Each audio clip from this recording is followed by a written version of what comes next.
आपको शायद अंदाजा भी नहीं है, लेकिन लाल शरबत जैसी हलाल सर्टिफाइड प्रोडक्ट खरीदने के कारण 2006 मुंबई सीरियल ब्लास्ट के 12 आरोपी अब बाहर घूमेंगे।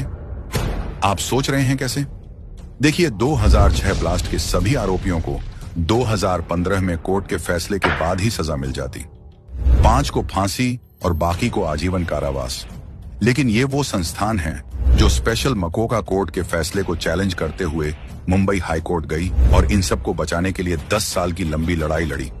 लाखों करोड़ों रुपए वकीलों को हायर करने में खर्च किए। आजकल तो लोग अपने परिवार के लिए इतने पैसे खर्च नहीं करते, तो फिर जमीयत ने कैसे किया? जमीयत उलेमा के पास इतने पैसे आए कहां से? जवाब सिंपल है, हलाल सर्टिफिकेशन, धंधे से। जमीयत उलेमा हिंद देश की एक गैर सरकारी संस्था है जो एक खास धर्म के लिए हलाल सर्टिफिकेशन जारी करती है।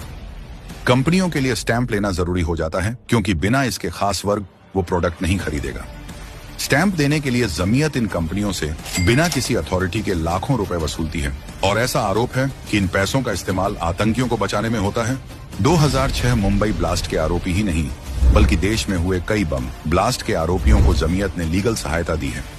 गृह मंत्रालय को दायर की गई एक याचिका के अनुसार जमीयत ने 2007 में एक लीगल सेल शुरू किया था, जिसने अब तक 700 से ज्यादा लोगों को कानूनी मदद दी है जो आतंकी मामलों में आरोपी थे, और इनमें से 192 को बरी करवाया गया है। इनमें 7/11 Mumbai train blast, Malegaon blast, Ahmedabad blast, Varanasi blast, Aurangabad हथियार मामला, जर्मन बेकरी बम धमाका, 26 नवंबर के आरोपी जाबिउद्दीन का केस, साजिश केस और जामा धमाका जैसे तमाम खतरनाक मामले शामिल हैं।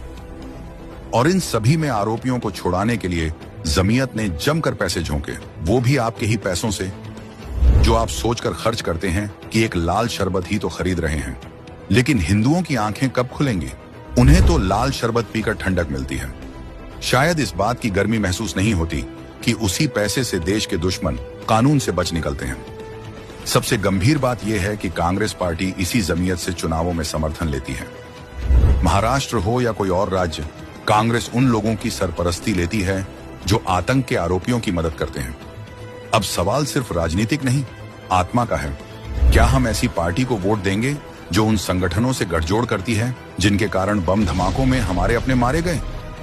और सबसे जरूरी, क्या बम धमाकों में मारे गए लोगों की आत्मा को कभी चैन मिलेगा जब उनके कातिलों को समर्थन देने वाली पार्टी फिर से सत्ता में आएगी? नाम बदला है, नियत नहीं। महागठबंधन की जरूरत नहीं। आज ही लें संकल्प।